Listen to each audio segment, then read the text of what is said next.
오늘은 두 마리의 토끼를 잡아야만 되는 상황입니다. 성교 주일이기도 하고 또한 예수님의 탄일을 맞이하는 전날이기도 합니다. 특별히 여러분과 내가 이 성교 주일 참 박상용 우리 성교위원장께서 보고한 것처럼 한 해 동안 또 성교 헌금으로 또 국내 국외 또 신학교 외 기관들 약 40여 곳에 참 이렇게 성실하게 섬겨주신 것 감사합니다.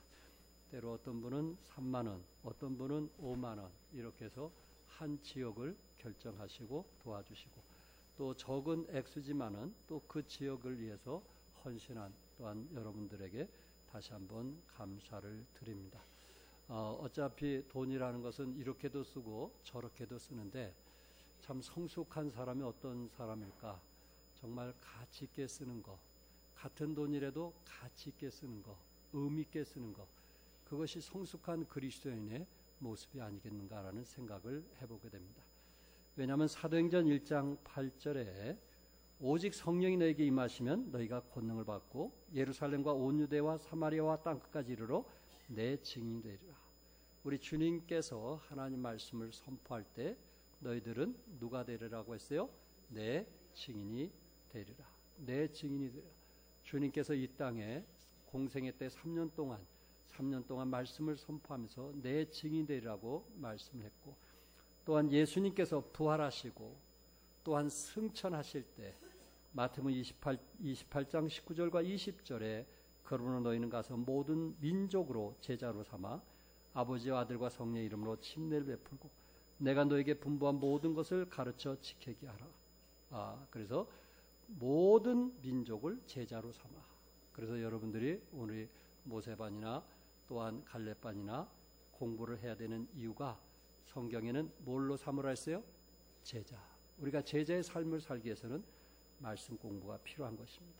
그래서 이 일을 통해서 우리는 또한 다른 사람을 제자 삼는 그 일을 하나님께서 우리에게 맡겨 주셨습니다.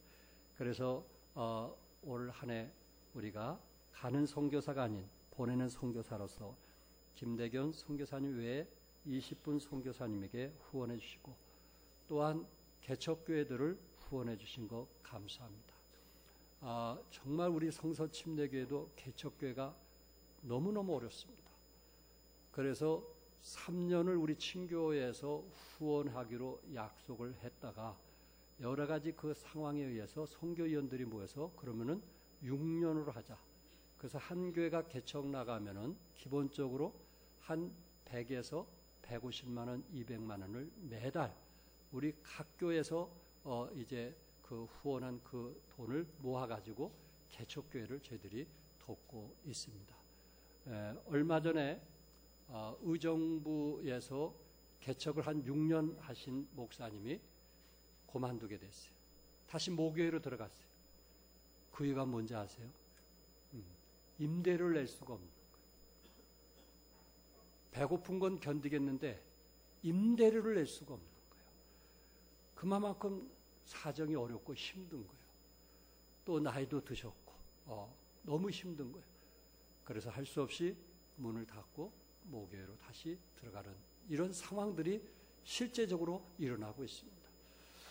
여러분들의 작은 후원, 여러분들의 작은 사랑, 그것이 개척교회나 선교사님들에게는 큰 힘이 되고 있습니다. 이번에 태국의 박형수 선교사님을 저희들이 처음으로 찾아가게 되었고 또 우리 교회에서 준비한 참 여러 가지 선물도 보내줬고 또 부산에서 온 신발들이 있어요. 이번에도 또 왔어요. 신발을 또 보내왔어요. 그래서 좀 선교사님들에게 보내주라고. 그래서 그곳에 가서 이제 저희들이 치앙마이에서 한 4시간 거리 되는 그 산족들이 사는 곳에 갔어요. 치앙마이에서는 교회들이 다 사이즈가 커서 저희들이 아주 은혜롭게 집회를 했고 또한 산족들, 그쪽에 산들이 많아서 산족들에 있는 마을들을 가서 복음을 전하기 위해서 갔는데 선교사님하고 이 얘기 저 얘기 하는 속에서 중간쯤에 가서 막 그 50이 넘은 그 선교사님만 엉엉 우는 거예요. 뒤에 내 아내도 있는데 막 엉엉 우는 거예요. 마음을 나누고 싶었던 그리고 자신의 어렵고 힘든 부분을 좀 누구에게인가 나누고 싶었던 거예요. 태국에 있는 모든 분들은 선교사님은 주는 선교사로 하는 거예요.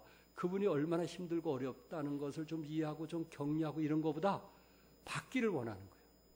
그래서 그 마음을 털어놓으면서 50이 넘은 그 선교사님이 엉엉대고 그냥 한 5분, 10분 울었나요?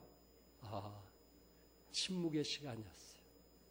그러면서 마지막 오면서 너무 고맙다고, 너무 감사하다고, 참 우리에게 큰 힘이 되었다는 그 인사를 받고 돌아올 때 참 마음이 찡했습니다. 여러분들의 후원과 여러분의 기도가 없이는 결코 이 일을 할 수가 없습니다. 저는 몸으로 가서 때우지만 여러분들의 후원과 사랑이 있었기 때문에 이 일을 감당할 수가 있습니다. 이번에 이천 성서 침례교 우리 정상진 목사님이 1월 달에 캄보디아에 가십니다. 한 30여 명이. 그 교회 30명은 대단한 숫자거든. 그리고 또 이정식 목사님 그 교회에서 매해마다 성도들과 함께 또 해외로 가고 있습니다. 우리 교회에서 이런 선교 훈련을 받은 사람들이 또 이렇게 흩어져서 또 이 선교의 마음을 가지고 계속한 게 저의 또한 기쁘며 정말 어떻게 보면 행복이 아닌가라는 생각을 가져보게 됩니다. 오늘 그 본문으로 돌아가서 우리 예수님께서 그 이 출생에 대한 예수님의 그 나심을 위해서 쓰임받은 마리아에 대한 이야기입니다. 이미 마리아는 우리가 잘 알고 있는 것처럼 나사렛 동네에서 태어난 아주 가난하고 참 연약한 여인이었는데 왜 하나님께서 그 많은 사람 중에 이 마리아라고 하는 여인을 썼을까? 그러니까 하나님이 보는 관점과 우리의 보는 관점이 다른데 오늘 마리아의 그 쓰심을 통해서 참 이런 놀라운 역사들이 일어났다면은 하나님도 나를 뭐 할 수 있구나, 쓸 수도 있구나 하는 그러한 격려 차원에서 메시지를 전하기 원합니다. 첫째, 마리아는 하나님의 은혜를 사모했습니다. 특별히 마리아가 다른 사람보다 뛰어난 것은 없는데 단 한 가지, 마리아는 하나님에 대한 사모하는 마음, 예배를 사모하는 마음, 하나님의 사랑에 대해서 사모하는 마음, 하나님의 은혜에 대해서 사모하는 마음이 있었습니다. 28절과 30절에 천사가 마리아에게 얘기할 때 은혜를 받은 자여라고 했고 30절에 은혜를 입었느니라고 했어요. 그러니까 마리아는 은혜를 받은 자하고 은혜를 입은 자다. 참 이보다 축복된 말씀이 어디 있을까? 은혜를 뭐 했어요? 받은 자. 은혜를 뭐 한 자요? 입은 자. 정말 하나님의 은혜를 받았다. 하나님의 은혜를 입었다. 이보다 더한 축복이 어디 있겠느냐. 저는 목사이기도 하지만 한편 마리아처럼 하나님의 은혜를 받았다라는 그런 소리를 듣고 싶은 사람 중에 한 사람이에요. 목사님, 올해 한 해 하나님의 은혜가 충만하셨네요. 그 소리를 누구보다 듣고 싶은 거예요. 여러분은 어떠세요? 여러분은 어떠세요? 한번 옆 사람에게 하나님의 은혜가 충만하시기 바랍니다. 한번 해보세요. 예? 하나님의 은혜가 좀 어때요? 나만 하나님의 은혜를 잊기를 원하는 것이 아니고 여러분들도 뭘 잊기를 원해요? 하나님의 은혜를 잊기를 원하죠. 때로 그것이 건강이든 그것이 사업이든 그것이 자녀의 문제든 무엇을 잊기를 원해요? 하나님의 은혜를 잊기를 원하잖아요. 이게 우리의 공통점 아닌가요? 우리가 살아가면서 하나님의 은혜를 입는다. 이보다 더한 축복이 어디 있겠느냐 말이에요. 특별히 왜 하나님께서 마리아에게 하나님의 은혜를 잊게 하셨을까? 당시 세계의 수도 로마에는 정말 세련된 여인, 팔방 미녀와 같은 예쁜 여인들이 얼마나 많았겠어요. 오히려 시골에 있는 한 여인을 선택하지 아니해도 로마에 그 얼굴 찬란한 여인들이 그 세계 각곳에서 모여들었을 것인데 만약에 미모를 가지고 하나님께서 쓰시길 원한다면 로마에서 선택을 했을 거란 말이에요. 또한 지식을 가지고 선택을 했다면은 이미 이스라엘 땅에 어릴 때부터 그 랍비 선생의 자녀로 태어난 그곳에서 탈무드를 배우고 토라를 배우면서 이미 교육받은 딸들이 얼마나 많이 있었겠느냐 하는 거예요. 바리새인의 딸도 있을 것이고 사두개인들의 딸도 있을 것이고 그 당시에 교육의 수준이 높은 그런 딸들도 충분히 있었을 것이란 말이에요. 그런데 하나님은 로마도 아닌 또한 유다도 아닌 예루살렘도 아닌 나사렛 동네, 갈릴리인 나사렛 동네, 그 당시에는 촌동네라고 하는데 그곳에서 마리아라고 하는 왜 이 여인을 선택을 했을까? 그 이유가 무엇일까? 왜 그 여인에게 은혜를 받은 자요, 은혜를 입은 자라고 말을 했을까 하는 이야기예요.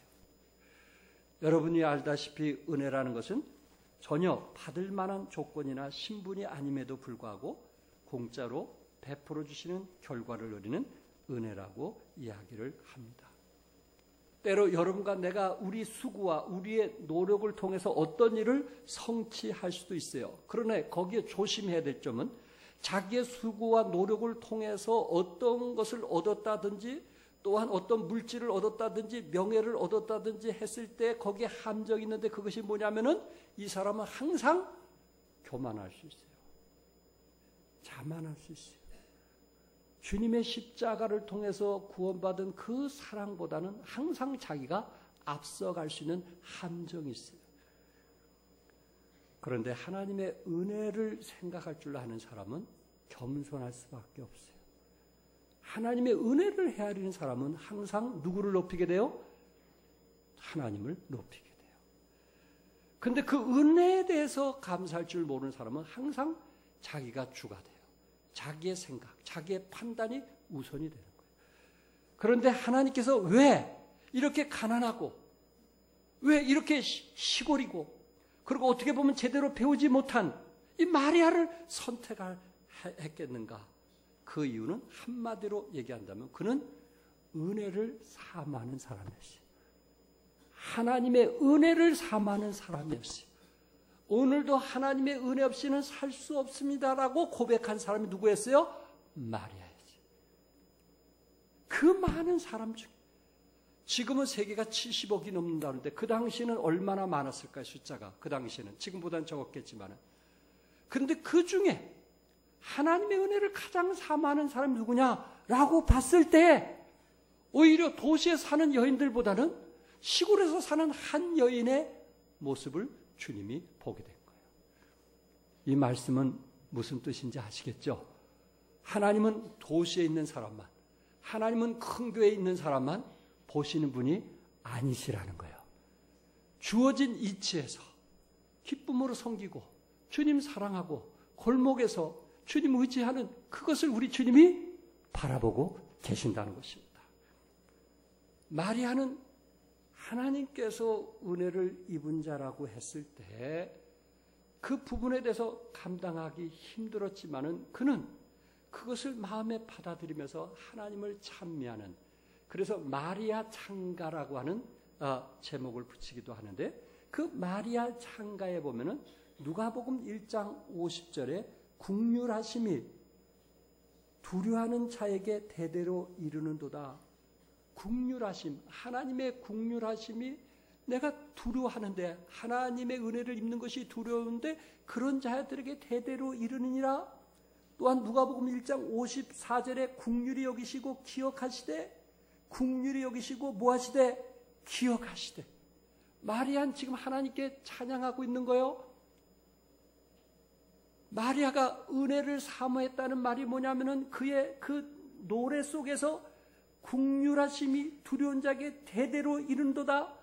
국률이 여기시고 기억하시되. 하나님의 국률을 하나님께 찬양하고 감사했단 말. 그가 마리아에게 간절히 원했던 것은 뭐였어요? 하나님의 국률하심, 하나님의 은혜였단 말이에요. 정말 여러분과 내가 살아가기 힘든 이 시대, 경제적으로, 정치적으로, 또한 이런 군사적으로 가장 힘들 때 우리에게 절대적으로 필요한 것이 무엇일까요? 그것은 하나님의 뭐예요? 긍휼하심. 아멘. 하나님의 뭐예요? 긍휼하심. 정말 하나님의 자비와 긍휼하심이 어느 시대보다도 우리에게 필요한 이때인데, 하나님께서 그 많은 사람 중에 마리아를 통해서 마리아의 몸을 빌려서 예수님이 마리아의 몸을 빌려서 태어나신 이유는 뭐냐면은 그 마리아의 마음속에 하나님의 그 긍휼하심, 하나님의 그 은혜를 늘 구하면서 살았다는 말씀이에요.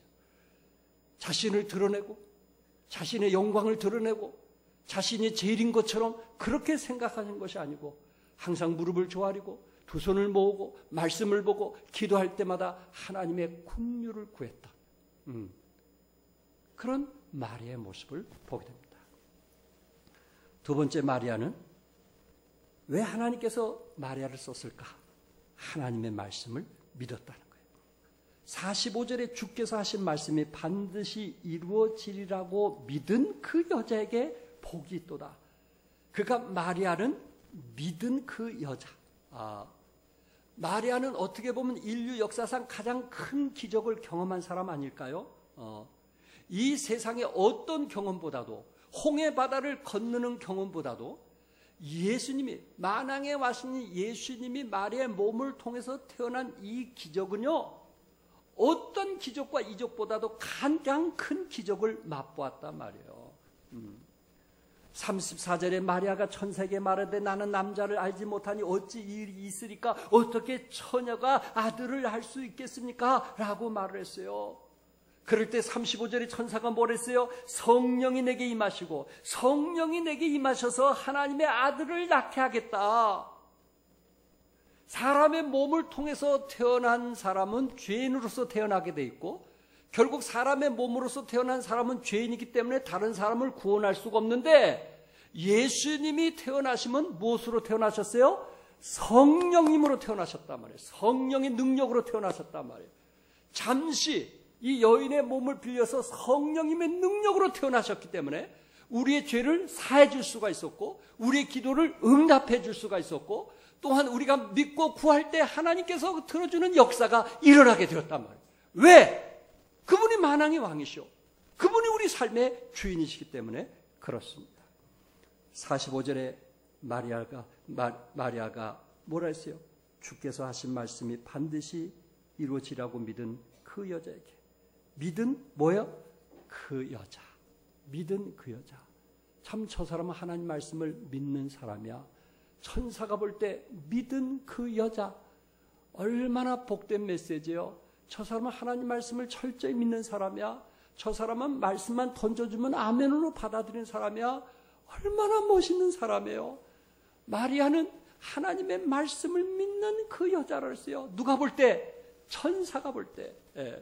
그래서 35절에 성령이 내게 임하시고 지극히 높으신 이의 능력이 너를 덮으시리라. 하나님의 능력과 성령의 능력을 믿었던 마리아를 통해서 하나님의 놀라운 역사가 이루어질 것을 말씀하고 있어요. 얼마든지 마리아도 자기의 이성을 가지고 이것은 불가능하다고 생각할 수 있지 않을까요? 자기의 이성을 가지고 처녀가 자식을 낳는 것은 도저히 이것은 불가능하다고 말할 수 있음에도 불구하고 그는 성령의 능력과 하나님의 능력을 보고 믿는 아름다운 사람이었다. 믿음은 바라는 것들에 뭐라 했어요? 실상이요 보지 못한 것들의 증거라고 했어요. 믿음은 들리지 않는 것을 듣게 하는 것이고, 믿음은 하늘의 능력을 우리의 삶에 이끌어오는 축복의 통로이기도 합니다. 비록 비천한 여인이었지만은 하나님의 능력을 덧입고 믿음으로 천사의 말을 받아들여서 예수님을 잉태하는 성모 마리아로 변화가 되었던 것입니다. 여러분 기억하시나요? 아브라함은 바랄 수 없는 것을 바란 사람이에요.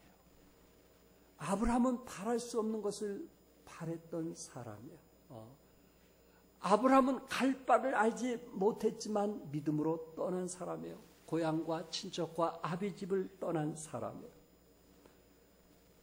아브라함은 하나님의 경영하시고 지으실 터가 있는 성을 팔았음이라고 히브리서 11장 10절에 말씀한 것처럼 하나님을 바라보면서 천국을 바라보면서 그는 미래지향적인 믿음을 가지면서 살았던 것입니다.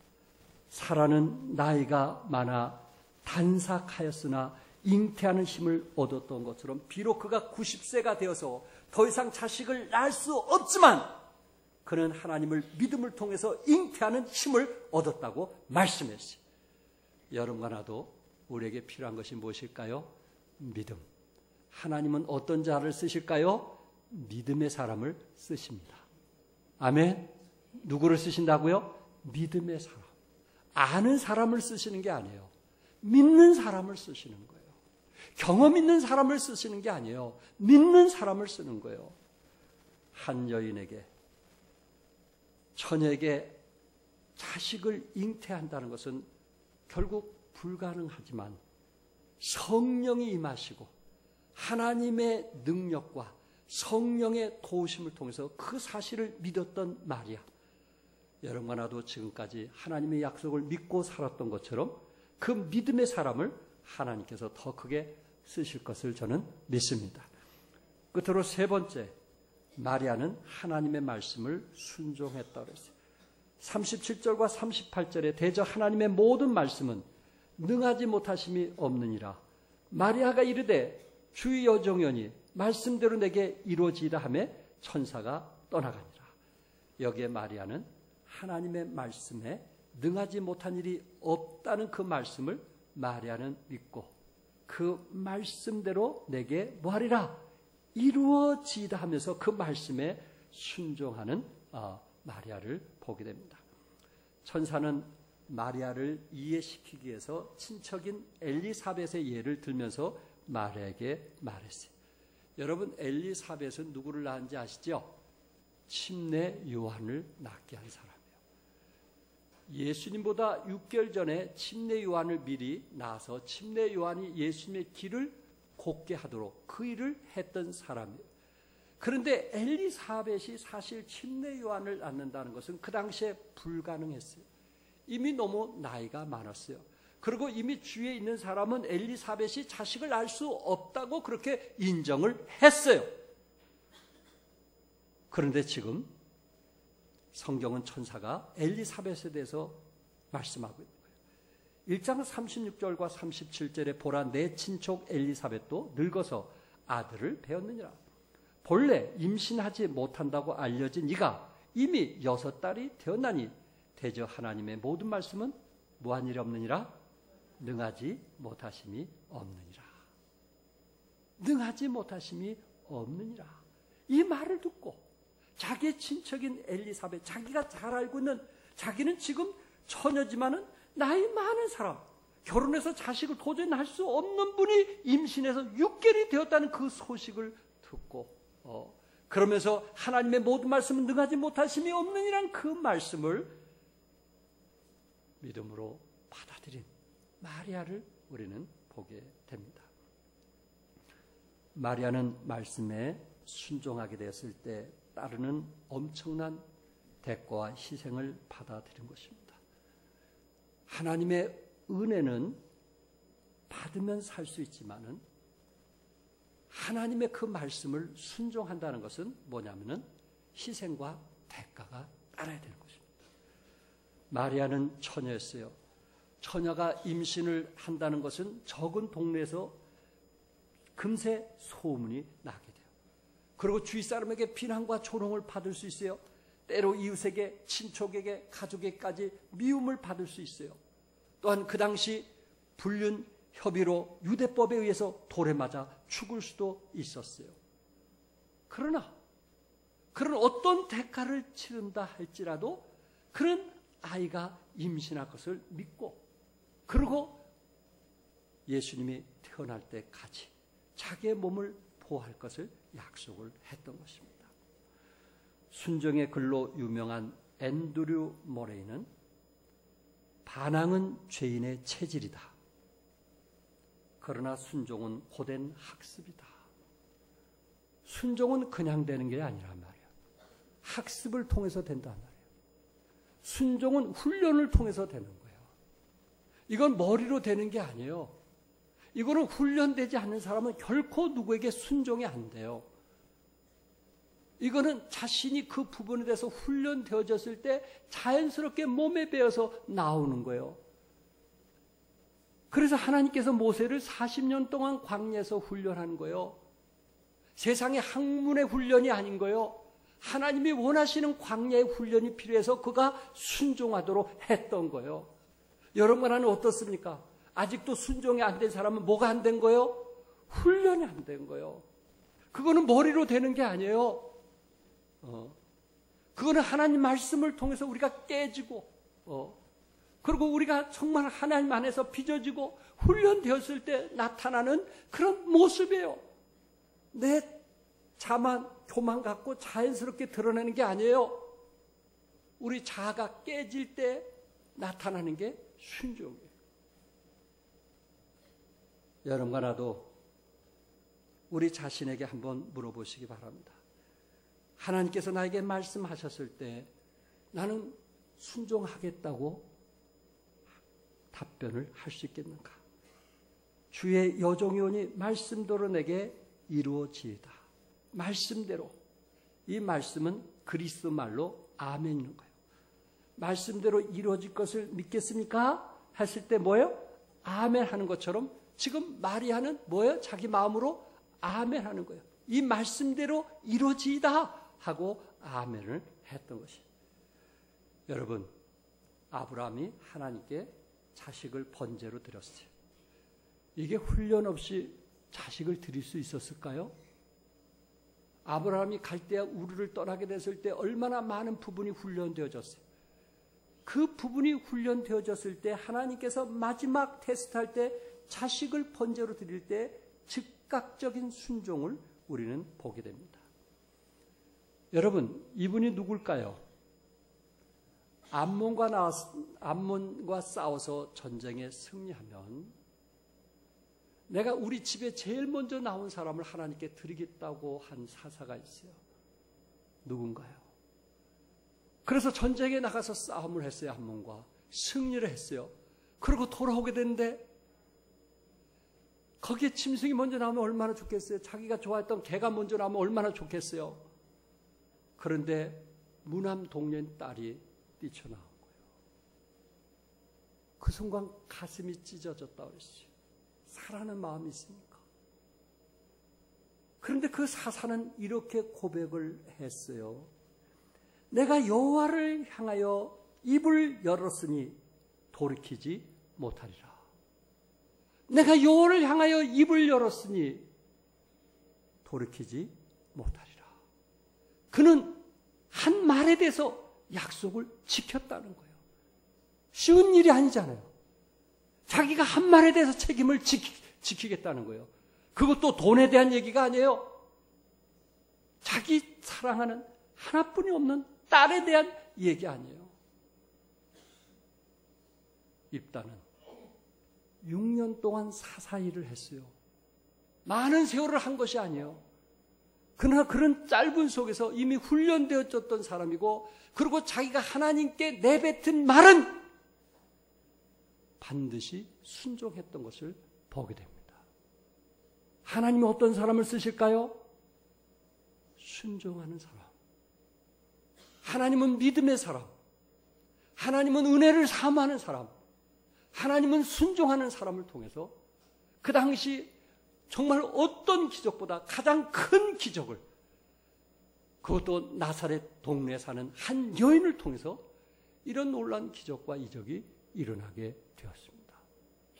여러분, 천사가 그 여인에게 은혜를 뭐 했다고 그랬어요? 입었다고 그랬어요. 지금 우리 시점에서 볼 때는 마리아는 세상에서 가장 엄청난 은혜를 입은 사람이에요.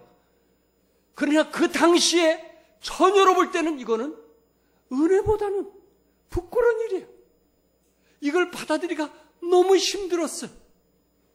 그거를 자기 것으로 받아들이는 것이 결코 쉬운 일이 아니었어요. 그런데 하나님 천사가 그에게 성령이 임하셨다고 그랬어요. 성령은 오순절 후에 임하신 게 성령님이에요. 이미 그에게 성령의 임하심을 맛보게 했고, 성령님의 능력을 통해서 예수님의 나심을 우리는 믿습니다. 예수님의 탄일을 축하하는 거룩한 주일, 여러분과 나는 정말 마리아처럼 어떻게 하면 하나님께 쓰임받을까?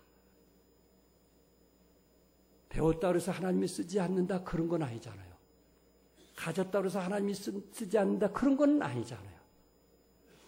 그럼에도 불구하고 왜 이렇게 가난하고 배우지 못하고 왜 연약한 사람을 썼을까?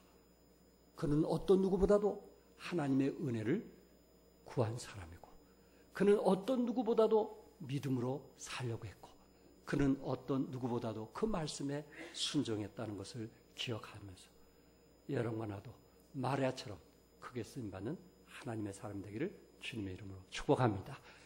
기도하겠습니다.